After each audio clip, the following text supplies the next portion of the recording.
नमस्कार जय जगन्नाथ मु संजीव एवं आपण देखुछन्ती ओडिया बॉस यूट्यूब चैनल आसंतु प्रथम नजर पकाइबा विश्वर टॉप 5 हेडलाइंस उपरे। प्रथम खबरटी होची हॉर्मुज प्रणाली रे युद्ध जहाज पठाइबाकू ट्रम्प को आह्वान। अमेरिकी राष्ट्रपति डोनाल्ड ट्रम्प मिलित जहाज बाहिनी गठन पई सहयोगी देश मानकू अनुरोध करछन्ती। जापान चीन और यूरोपीय देश एथिरे सामिल हेबाकू मना कर दैछन्ती कारण यह ईरान सहित सीधा सड़क युद्धर कारण हो पारे। परवर्ती खबर मुसलमान विरोधी घृणार वृद्धि विरोध में जातिसंघ महासचिव चेतावनी। आंतर्जातिक इस्लामोफोबिया दिवस में आंटोनियो गुटेरस कहते जे वैश्विक कंपानी माने घृणाभाष्य बंद करने उचित। डिजिटल प्लाटफर्म रे मिथ्या सूचना और भेदभाव द्रुत गति व्यापुची जहाँ समाज को विभाजित करुच्छे। परवर्ती खबर जेनजेड पीढ़ी जलवायु चिंता दूर करने को एआई साहाय्य नेउछि। गवेषणा जनापड़ी जे युवपीढ़ी जलवायु परिवर्तन और क्यारियर चिंता दूर करने को एआई चैटबॉट व्यवहार कर मानसिक स्वास्थ्यर एक नुआ चित्र देखाउछि किंतु विशेषज्ञ को केवल टेक्नोलोजी उपर निर्भर न करने को परामर्श देइछन्ति। परवर्ती खबर होची खर्गद्वीप आक्रमण पर ईरान प्रतिशोध चेतावनी। अमेरिका ईरान खर्गद्वीप प्राय 90 रु अधिक सामरिक ठिकाना ध्वंस करिछि किंतु तैल भित्तिभूमि अक्षत रही। ईरान चेतावनी देछि जे अमेरिकीय सहयोगी देश में थिबा तैल कंपानी गुड़िक लक्ष्यस्थल हो पारे। परवर्ती खबर केनिया युवकों डिजिटल नियुक्ति। राष्ट्रपति रुटो प्राय 500 कोटी टंका आवंटन कर 1,20,000 युवकों को व्यवसाय आरंभ कर साहाय्य करछन्ते। सरकार डिजिटल नियुक्ति माध्यम युवक मानक स्थानीय और वैदेशिक बजार में काम आरंभ कर सुजोग देउछन्ते। परवर्ती खबर ईरान अमेरिका युद्ध भारतीय अर्थनीति विपद सृष्टि। तैल मूल्य $100 पार कर मुद्रास्फीति बढ़िबार आशंका रही। प्राय 33 लाख कोटी टंकार बजार मूल्य ह्रास पाई। गृहस्थों खर्च बढ़िया सहित खाद्यद्रव्यर मूल्य वृद्धि पाइबार आशंका रही। परवर्ती खबर एलपीजी बुकिंग ह्रास। टैंकर निरापद फेरिला। हॉर्मुज प्रणाली दे दुईटी भारतीय जहाज शिवालिक और नंदादेवी निरापद फेरी।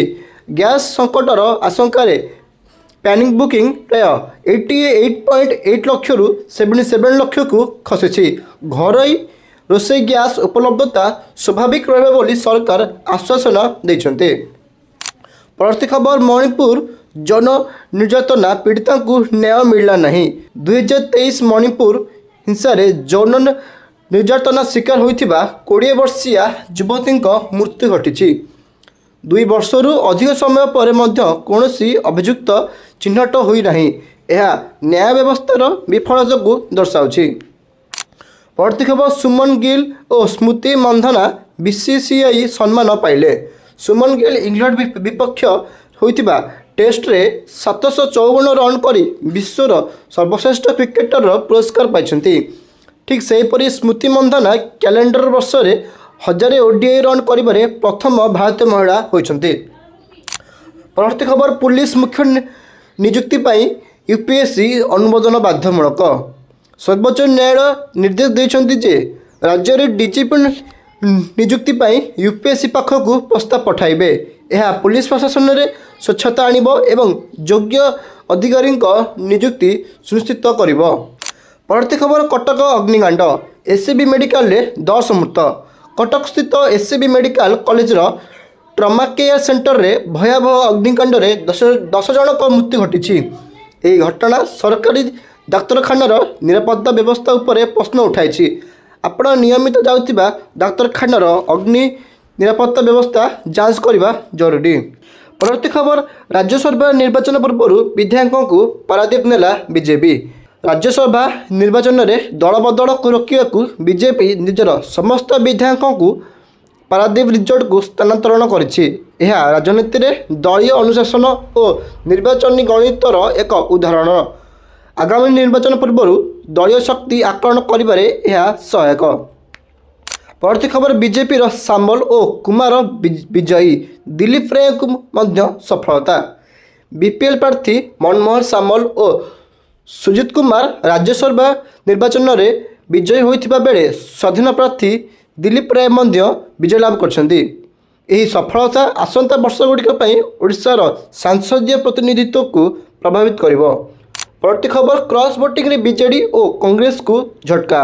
ରାଜ୍ୟସଭା ନିର୍ବାଚନରେ ବିରୋଧୀ ଦଳର ବିଧାୟକମାନେ କ୍ରସ୍ ଭୋଟିଂ କରିବାରୁ ବିଜେଡି ଓ କଂଗ୍ରେସ ଦୁର୍ବଳ ହୋଇଛି। ଏହି ରାଜନୈତିକ ସମୀକରଣ ଆଗାମୀ ବିଧାନସଭା ନିର୍ବାଚନ ପୂର୍ବରୁ ଦଳୀୟ ଶକ୍ତି ଓ ମେଣ୍ଟ ସଭାମାନଙ୍କୁ ପ୍ରଭାବିତ କରିବ। ପରବର୍ତ୍ତୀ ଖବର, ଏସ୍ସିବି ଅଗ୍ନିକାଣ୍ଡ ପୀଡ଼ିତଙ୍କ ପାଇଁ 25 ଲକ୍ଷ ସହାୟତା ଘୋଷଣା। ମୁଖ୍ୟମନ୍ତ୍ରୀ ମୋହନ ଚରଣ ମାଝୀ ଘଟଣାସ୍ଥଳ ପରିଦର୍ଶନ କରି ପ୍ରତି ମୃତକଙ୍କ ପରିବାରକୁ ପ୍ରାୟ 25 ଲକ୍ଷ ଟଙ୍କା ସହାୟତା ରାଶି ଘୋଷଣା କରିଛନ୍ତି। ଏହା ଦୁର୍ଘଟଣାରେ ପ୍ରଭାବିତ ପରିବାରଙ୍କୁ ତୁରନ୍ତ ଆର୍ଥିକ ସହାୟତା ଯୋଗାଇ ଦେବ। ତେବେ ଏହା ଥିଲା ବିଶ୍ୱର, ଭାରତର ଏବଂ ଓଡ଼ିଶାର ଟପ୍ 5 ହେଡ଼ଲାଇନ୍ସ। ଆପଣଙ୍କର ଏହି ହେଡ଼ଲାଇନ୍ସ ଉପରେ କ'ଣ ରହିଛି ମତ ଆମକୁ କମେଣ୍ଟସରେ ନିଶ୍ଚୟ ଜଣାଇବେ। ତେବେ ଏହା ଥିଲା ଆଜି ଆମର ଭିଡ଼ିଓ। ଦେଖା ହେବା ଅନ୍ୟ ଏକ ନୂତନ ଭିଡ଼ିଓରେ। ସେଥି ପର୍ଯ୍ୟନ୍ତ ନମସ୍କାର, ଜୟ ଜଗନ୍ନାଥ।